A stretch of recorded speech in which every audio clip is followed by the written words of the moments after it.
नमस्कार, जय हिंद, वंदे मातरम। तो आइए दोस्तों शुरू करते हैं। तो दोस्तों, हिंद प्रशांत क्षेत्र में परमाणु हथियारों की होड़ तेज होती दिख रही है। इसका सबसे बड़ा कारण है वैश्विक शक्तियों का अपनी रणनीतियों को फिर से व्यवस्थित करना। हथियारों को लेकर अमेरिका चीन पर कंट्रोल नहीं पा सका है, जिसके बाद वह अपने हथियारों को लगातार अपग्रेड कर रहा है। चीन भी लगातार अपने परमाणु हथियारों के विकास में लगा है। इसके अलावा रूस, चीन और उत्तर कोरिया आपस में सहयोग कर रहे हैं, जिससे तीन मोर्चों पर परमाणु समस्या पैदा हो गई है। इस कारण अमेरिका को परमाणु हथियारों से जुड़े दिशा निर्देश अपडेट करने पड़े हैं।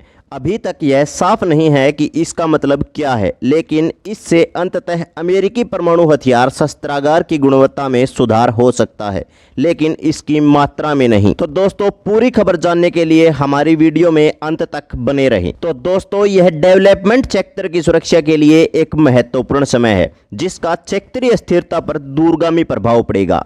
यह क्षेत्र में हथियारों को लेकर तीव्र प्रतिस्पर्धा और उन्हें ज्यादा से ज्यादा बनाने की होड़ भी बढ़ा सकता है, जिसमें अब एक परमाणु घटक भी शामिल होता दिख रहा है। भारत इंडो पैसिफिक में एक प्रमुख खिलाड़ी के रूप में इस परमाणु हथियारों की दौड़ के बीच खुद को एक अनिश्चित स्थिति में पा रहा है। लगातार बढ़ती परमाणु हथियारों की दौड़ हिंद प्रशांत में भी एक परमाणु हथियारों की रेस शुरू करेगी। एक्सपर्ट सवाल करते हैं कि क्या क्षेत्र में बढ़ती प्रतिस्पर्धा के कारण भारत को अपनी परमाणु क्षमताओं या न्यूक्लियर डॉक्ट्रिन में बदलाव करना होगा।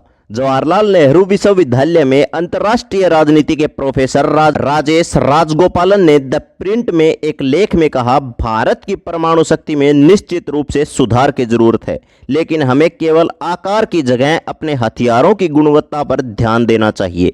उनका कहना है कि भारत को अधिक लंबी दूरी की मिसाइलों की जरूरत है, जो वास्तव में पूरे चीन को कवर कर सके। भारत ने हाल ही में अग्नि 5 मिसाइल की तैनाती की है, जो देश की एकमात्र लंबी दूरी की मिसाइल है, जो भारत के किसी भी हिस्से से पूरे चीन को कवर कर सकती है। इसके अलावा रिपोर्ट के मुताबिक भारत के पास कोई पनडुब्बी से लॉन्च होने वाली मिसाइल नहीं है, जो बंगाल की खाड़ी से चीन को धमकी दे सके। इसके अलावा हवा से परमाणु ताकत को भी बढ़ाना जरूरी है।